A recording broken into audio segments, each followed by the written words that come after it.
You're listening to The Jacob Valk Show. He's breaking down the latest and greatest in sports as only he can. Follow him on Twitter at RealJacobValk.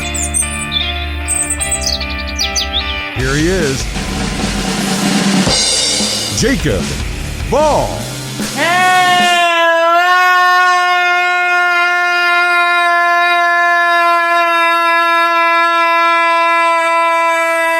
Hello, sports fans. Welcome to another edition of the Jacob Valk Show. I am Jacob Valk, and obviously I have to start with Alabama's historic performance yesterday. The domination that we saw yesterday was nothing short of incredible. This is a list of some of the CFP records that Alabama set yesterday. Most points scored by a team in the title game.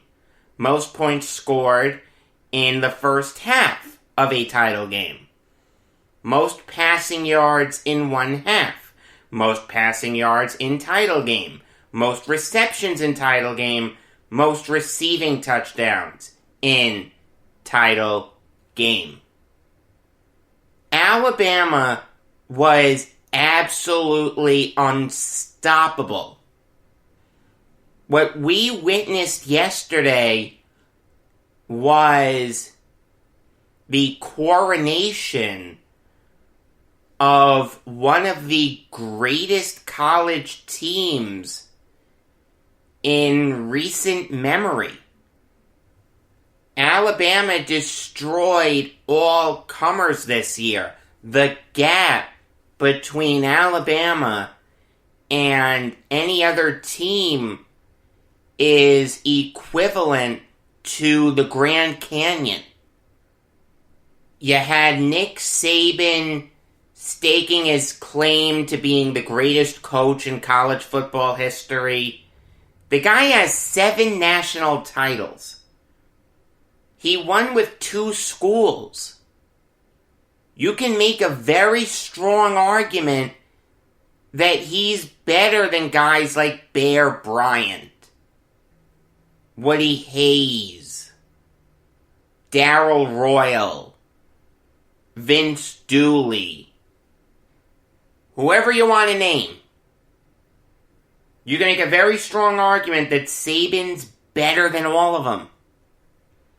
Mac Jones coming in, taking over for Tua Tagovailoa, a beloved quarterback at Alabama. There were some people that didn't even want Jones to start. They wanted Bryce Young. We don't want to see Jones. We want to see the freshman. What does Jones do? Puts together a season where he's a Heisman finalist. The guy led the nation in passing yards, completions, completion percentage. It's more than likely that this kid is going in the first round of the draft. Assuming he declares. He may say, I'm having too much fun, I want to run it back. Najee Harris, continuing the tradition of great Alabama running backs. This kid's a definite first or second rounder.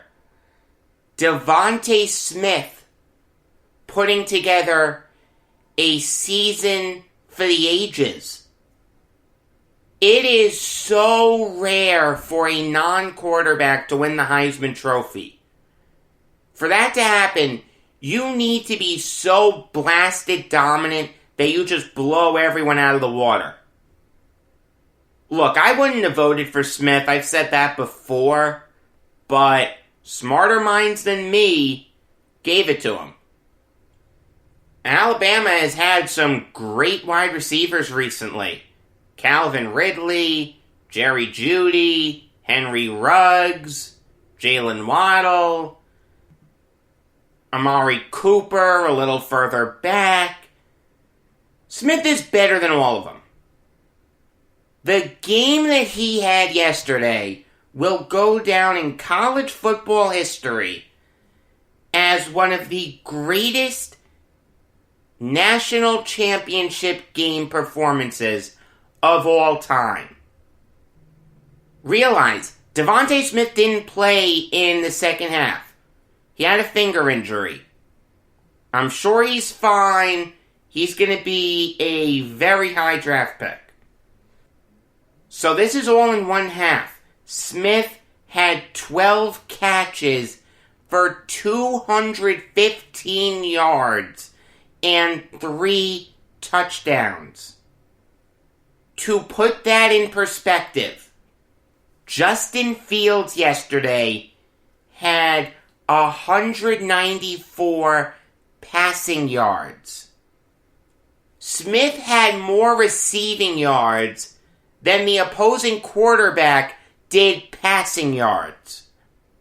Watching that game, your jaw just had to hit the floor of how dominant he is. The route running, the ability to catch the deep ball as well as the short ball, his blazing speed, his athleticism, whatever you want to say, you can't say enough about how incredibly dominant he is. And what drove me nuts was how OSU was defending Smith. They were letting him catch the underneath stuff. They just didn't want him to catch the deep ball. Here's the thing with that, though. Instead of dying a quick and painless death, all that happened was that OSU died from a million cuts. Instead of there being a bunch of chunk plays, you just saw slow and methodical drives from Alabama. They were more than happy to take the underneath stuff. Great, fantastic, we'll wait our turn to score. You think you're going to stop us in the red zone? Good luck. Alabama thoroughly outcoached OSU in this game. The way that Steve Sarkisian got the ball to Devontae Smith was brilliant. Putting him in motion as much as he did, making the defender stay with him. By the time the defender knows what's going on, Smith has already gotten the angle and blown right by him. I mean, there was one play I absolutely loved. It was the play to start off the second quarter. You've got Smith faking a reverse, then he rolls out to the left, and Jones just flips it to him for the touchdown. Smith is wide open. You're not going to be able to catch him. If you give him even a little bit of an angle, you're dead. My buddy Mike said it best. I retweeted him. He was 100% right. The Buckeyes got carved in zone coverage. I mean, the one thing I'll say is, in man coverage, Smith would have eaten too, but you've got to stop giving them the underneath stuff. Bend don't break doesn't work against Alabama. This is Alabama we're talking about. Do you have any idea how many different ways Alabama can beat you in the red zone, Smith, Harris, Waddle, Mitchie. They got Slade Bolden involved. Yeah, we're going to try to hold you to field goals. That's how we're going to beat you. You're not going to hold them to field goals. That's ridiculous. It was a terrible job by Kerry Coombs and Greg Madison. Now, I'll say this. OSU did have a few moments where you thought, okay, you know what? This is going to be close, like Jacob said. The great catch by Jeremy Ruckert in the first quarter. The Baron Browning strip sack. The touchdown pass by Fields to bring OSU to within 2 scores. You thought maybe, just maybe, OSU can make a game of this. But every time OSU did something right, Alabama answered.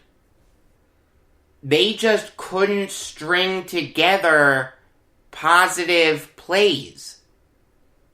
And now there is a real conversation about what the Jets should do at second overall. The reality is, 24 hours ago, the gap between Trevor Lawrence and Justin Fields was narrower than it's ever been. Now, it's widened. It's not as wide as it once was. And I do think there's a package that the Jets can offer to convince the Jaguars to move down 1 spot, especially if Urban Meyer gets the Jaguars' job. I do think that package is out there. But if Lawrence is off the board, there is a real question. What are the Jets going to do? The reality is, Justin Fields' performances in big games is a huge problem. Let's look at Fields' performances in big games. November 30th, 2019, OSU, Michigan. Fields completed 14 of his 25 passes for 302 yards and 4 touchdowns. That's really good, but it's Michigan. It's big because it's OSU, Michigan, but Michigan in 2019 went 9-4. No one's going to be mistaking Jim Harbaugh for Bo Schembechler anytime soon. Also, Harbaugh just can't beat OSU. How much can you read into that? December 7th of that year, the Big Ten title game. Fields went 19 for 31 for 299 yards and 3 touchdowns. Okay, that's impressive. But again, Wisconsin finished 10-4 that year. Not exactly a juggernaut against Clemson in the CFP. Fields threw 2 interceptions, more interceptions than he has ever thrown. Against Northwestern, he was dreadful. Yesterday, really not that impressive. Fields doesn't play great in big games. That is an issue. The people saying that his performance yesterday won't negatively affect his draft stock, that is ridiculous. That's like saying that his performance against Clemson didn't help his draft stock. What's the knock on Fields? It's that he can't win big games. That's the biggest flaw in his game. Now you're going to say that this big game doesn't matter? No, it does. The question does need to be asked. Should the Jets take Justin Fields at 2? I think the answer is yes. There is no question that the way Fields plays in big games is concerning. But you take a look at everything else, insanely accurate, the arm strength, the athleticism, the ability to run. Justin Fields and blank is better than Sam Darnold and blank. If you were starting an NFL franchise tomorrow, who would you rather have? Justin Fields or Sam Darnold? The answer is Justin Fields. It's not enough to say Todd Bowles was terrible and Adam Gase was terrible, so we have to give Darnold a 4th year. That's just making excuses for Darnold.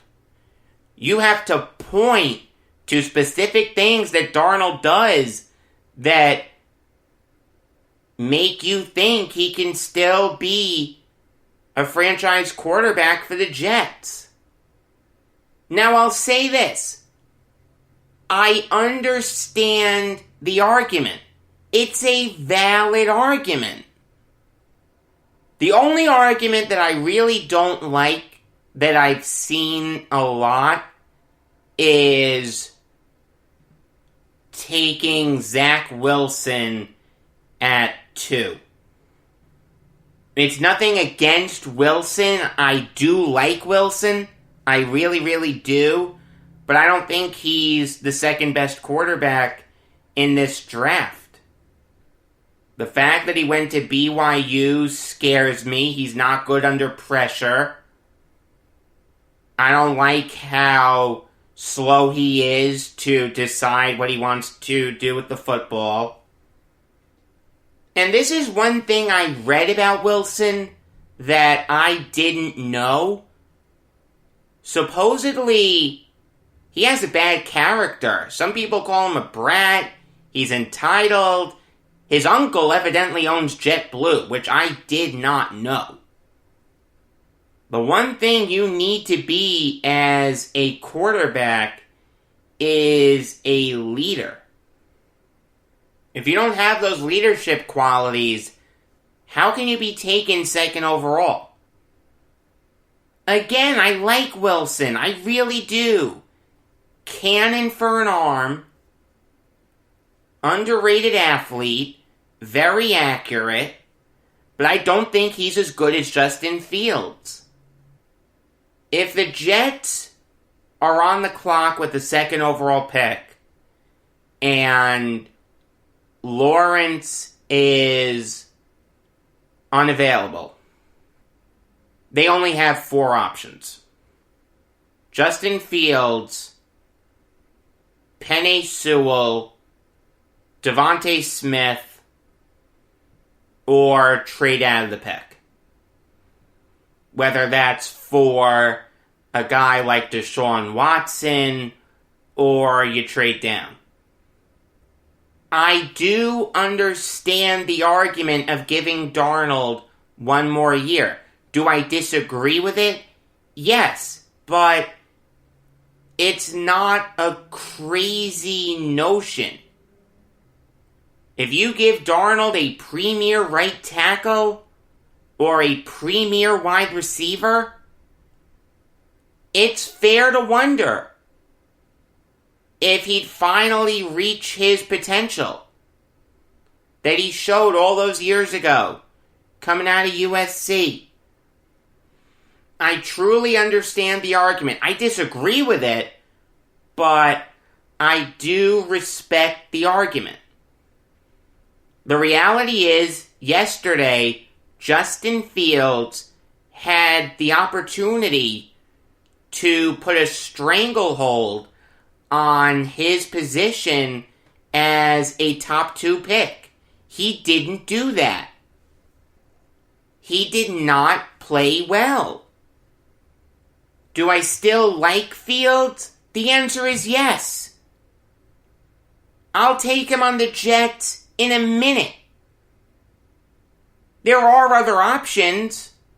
Trading up one spot, trading for Deshaun Watson, trading for Dak Prescott. But I'll take Fields. I like Fields. I mean, there is another element to Fields not being able to win a big game. The Jets are so far away from being in position to be in a big game. Does that really bother you? Be honest. How quickly do you think the Jets can go back to the playoffs? Not next year. I don't see them going worst to first. The year after? Possibly. The more likely answer is 3 years. By then, assuming the Jets take Fields, he'll have 3 years under his belt. So he'll gain the experience necessary to feel comfortable in a big game. The longer you're in the NFL, the less you're affected by the bright lights. Now look, a guy like Phillip Rivers has been in the NFL since 2004, and he can't win a big game. I get that. But it took Peyton Manning a while to win.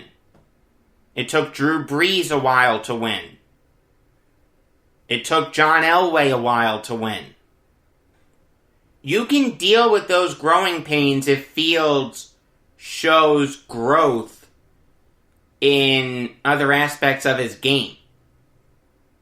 All in all, this was a fantastic game for Alabama. This is arguably the best team that Nick Saban has ever coached. If the College Football Hall of Fame wanted to put him in tomorrow, I'd be okay with it. Alabama outplayed OSU in every facet of the game.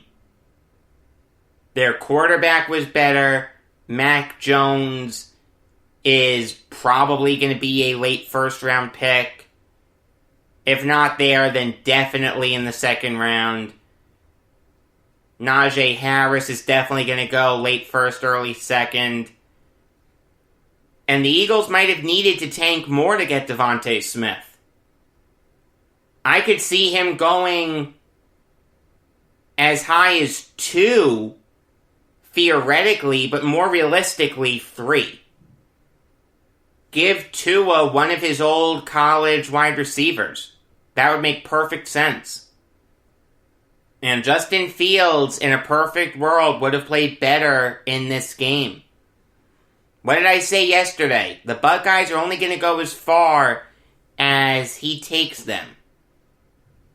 It's no small feat to score 24 points against Alabama, but Fields should have played better. It was a disappointing performance. Alright, now I'll give you some MLB Valk talk. A signing broke while the CFP National Title Game was going on. And that was Liam Hendriks signing a very interesting deal with the White Sox. He signed a deal that ties him to the White Sox for 3 years. He's getting $13 million in 21, 22, and 23.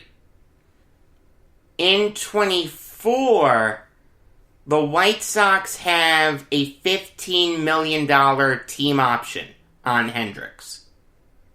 if they decline that option, they will owe him $15 million over 10 years. So Hendricks is guaranteed $54 million. He's just not getting it in the 3-year span that he's tied to the White Sox. This contract makes him the second highest paid reliever in Major League Baseball in terms of total value. Kenley Jansen is first by a wide margin. Jansen's at 80 mil, Hendricks is at 54 mil. And the $13 million AAV ties him for fourth among all MLB relievers. That's a fair place for Hendricks to be. Hendricks has been one of the best relievers in baseball since 2015. In 15 with the Blue Jays, he went 5-0 with a 2.92 ERA, turned his career around. The Athletics stole him from the Blue Jays for Jesse Chavez. And with the Athletics, Hendricks was really good. Really good setup guy. Stupidly started a playoff game against the Yankees in 2018. That was the wild card game. I was there. But that's not his fault. That's Bob Melvin's fault, or Billy Bean's fault. Hendricks was just being a good soldier. The year after that, he became the Athletics closer and made the All-Star team. Went 4-4 with a 1.8 ERA and 25 saves. Last year, he went 3-1 with a 1.78 ERA and 14 saves. Hendricks is one of the best relievers in baseball. I actually saw a poll, I think it was by the MLB Network, that had him as the best reliever in baseball. I don't think I'd go that far, but Hendricks is up there. He's certainly top 10, maybe top 5. The White Sox have gotten a lot better this offseason. They traded for Lance Lynn. They brought back Adam Eaton. The one area they really needed to improve still was the bullpen. Alex Colomé was great for him last year. He's a free agent. Instead, the White Sox replace him with someone better. I mean, you put Hendricks in that bullpen with Matt Foster, Evan Marshall, Cody Hewer, Jace Fry, and Aaron Bummer. That has the potential to be one of the best bullpens in baseball. You take a look at the AL Central. The Royals stink. The Tigers stink. The Indians are going to stink. The Twins aren't world beaters. There's a real chance for the White Sox to win the AL Central. They've gone out and have gotten significantly better. With Tony La Russa leading that dugout, and their young core of Moncada, Anderson, Jimenez, Robert, Giolito, Cease, and Crochet, the White Sox are the team to beat in the AL Central. They have done a fantastic job in recent years of putting together teams that will make the playoffs, and the way the American League is right now, could surprise some people and go on a deep run. Alright, now I'll give you some NFL Valk talk and a couple of NFL vacancies have been filled. I'll start with the Cowboys hiring Dan Quinn to be their next defensive coordinator. After going up 28-3 in Super Bowl 51, Quinn did a terrible job as Falcons head coach. They only won one playoff game, and that was the only time they were in the playoffs since that epic choke job. After that, they went 7-9, 7-9. Quinn started out the year 0-5, and then he was canned. I don't think that Quinn has what it takes to be a head coach. I really think 28-3 affected him a lot more than it should have. But I don't mind this hire for the Cowboys.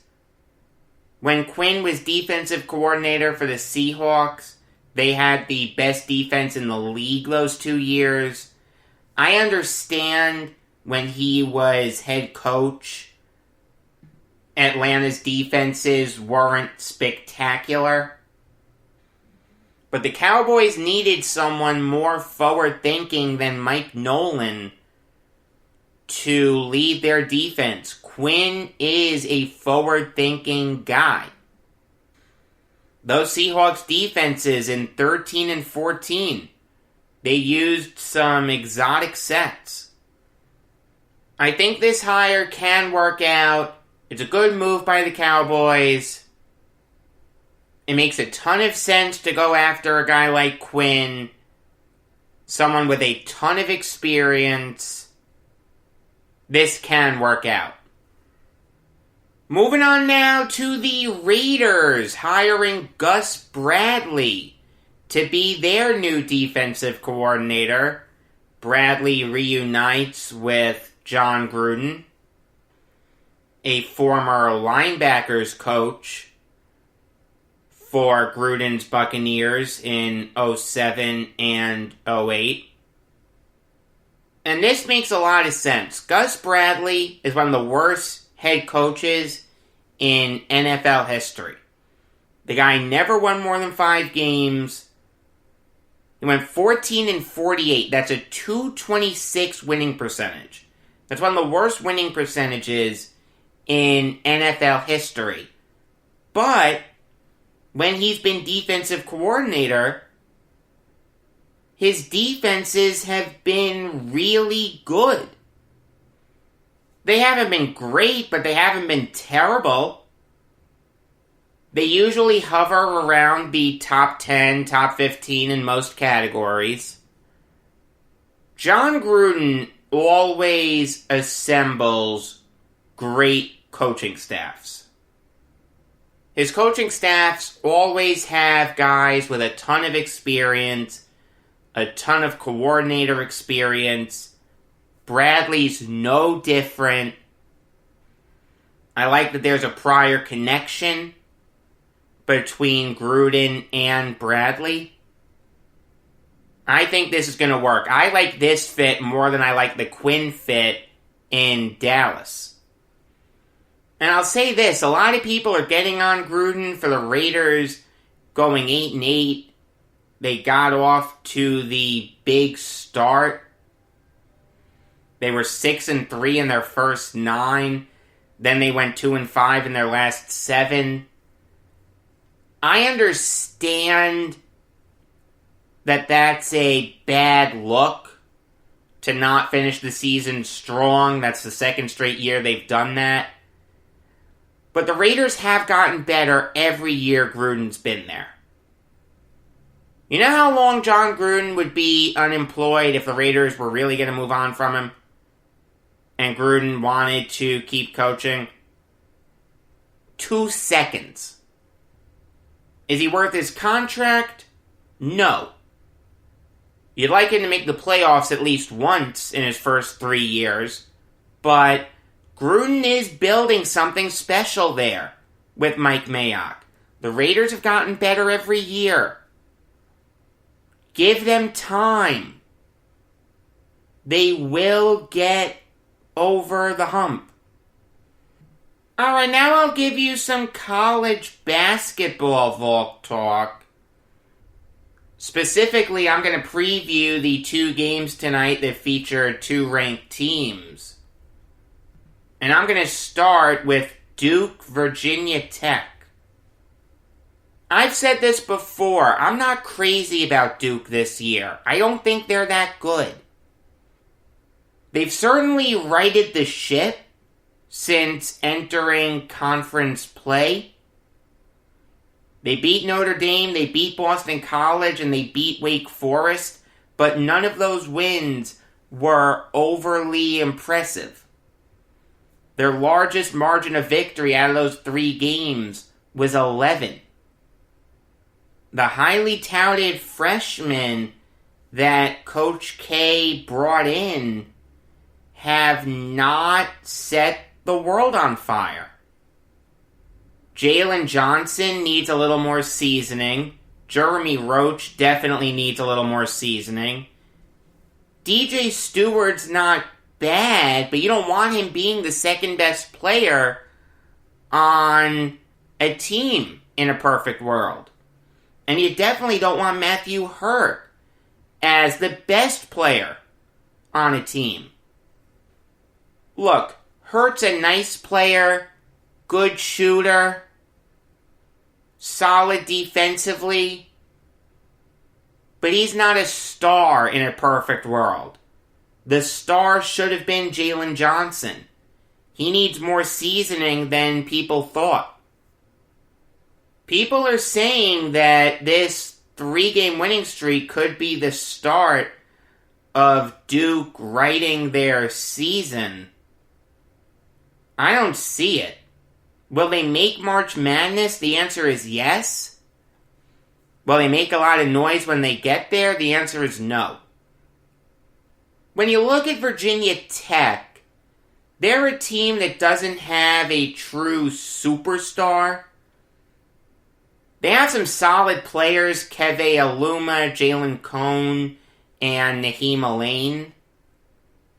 But none of those guys are great. They don't have any great defenders. Their best defenders are Aluma and Wabissa Bede. But Mike Young has instituted a really good defense at Virginia Tech. I always liked Young. Loved what he did at Wofford. Got off to a rough start his first year with the Hokies. But he seems to have righted the ship this year. Virginia Tech is really good at forcing turnovers. They box out really well. I don't see the Blue Devils being able to handle that. I think Virginia Tech is the much better team. Give me the Hokies. The last game to talk about is Wisconsin-Michigan. A battle between 2 top 10 teams. And 2 teams that are in the top 10 for different reasons. Michigan is in because they average 82.5 points per game. Wisconsin's in because they only give up 61.5 points per game.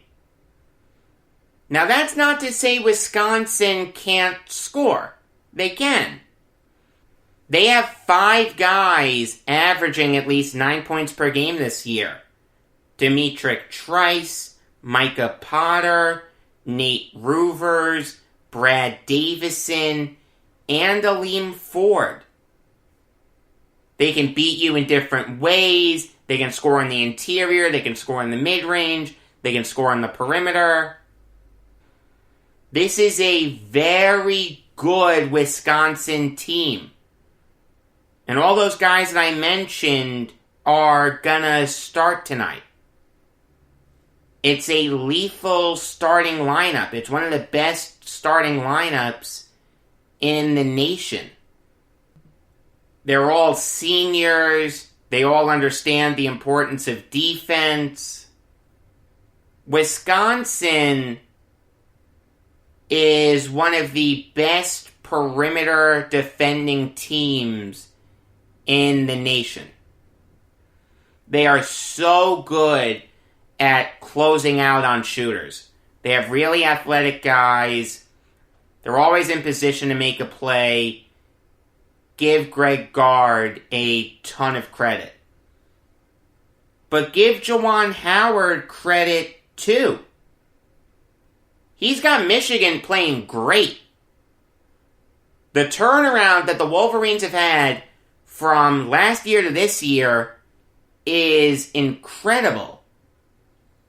Hunter Dickinson has come in and is one of the best centers in the nation. He's averaging 18 points per game, little over 8 rebounds per game, and a little under 1.5 blocks per game. Isaiah Livers is a really good scorer. Lethal from beyond the arc. Lethal at penetrating. Gets to the free throw line a lot.